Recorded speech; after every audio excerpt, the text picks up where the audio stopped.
Hi, I'm Patty Kim. From making a cup of java to cooking the perfect meal, the kitchen is the heart of the house. But what you might not realize is that it's also the place where you use the most energy. Let's take a look. If you'd like to cut back on how much energy and water you use and save on your utility bills, the first thing you can do is take a closer look at how you actually use your appliances. You might also want to think about switching out to newer, more efficient appliances. The most power-hungry appliance in the kitchen is by far the refrigerator.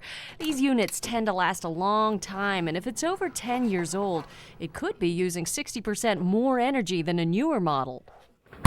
These side-by-side refrigerators can sometimes use up to 20% more power than the freezer top kind, and that can make a big difference. For maximum efficiency, set the freezer temperature to 0 degrees and the fridge to 40 degrees. Vacuuming the coils will also help keep your fridge running in tip-top shape. Now, if you spend a lot of time in the kitchen cooking or baking for the family, I'm trying to get some brownies going here. It's amazing how something as simple as using your stove efficiently can actually help save you energy. On the stovetop, something as simple as matching pots and pans to the right size heating element makes a big difference. If you're baking, check whether preheating is essential. Also, you might want to think about doubling up and cooking a couple of dishes at the same time. But you gotta resist peeking. Opening the door can drop the oven temperature as much as 50 degrees. While reheating leftovers, you can save energy by using your toaster oven instead of the oven to cook small portions. Better yet, use the microwave. It draws 85% less energy than a conventional cooktop.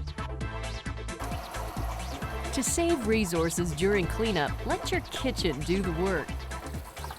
Washing dishes in the sink can end up using 50% more water than the dishwasher, so you can cut down on all that wasted energy by using your dishwasher, but of course the key is to only run it on full loads, and you might want to turn off the dry cycle and just let them air dry.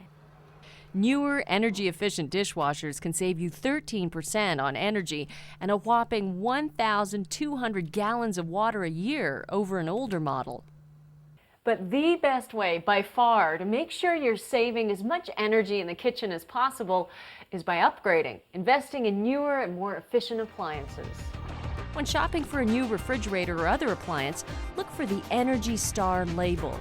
This label means the appliance surpasses minimum government standards and is about 20% more efficient than conventional models.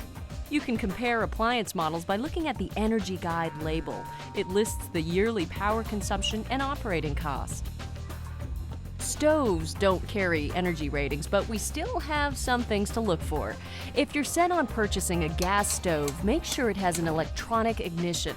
Pilot flames waste gas. Also, make sure the stove receives adequate ventilation.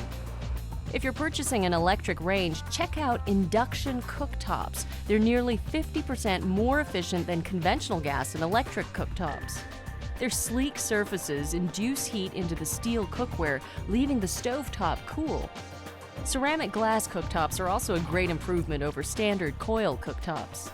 Even if you don't buy new appliances, small changes can go a long way.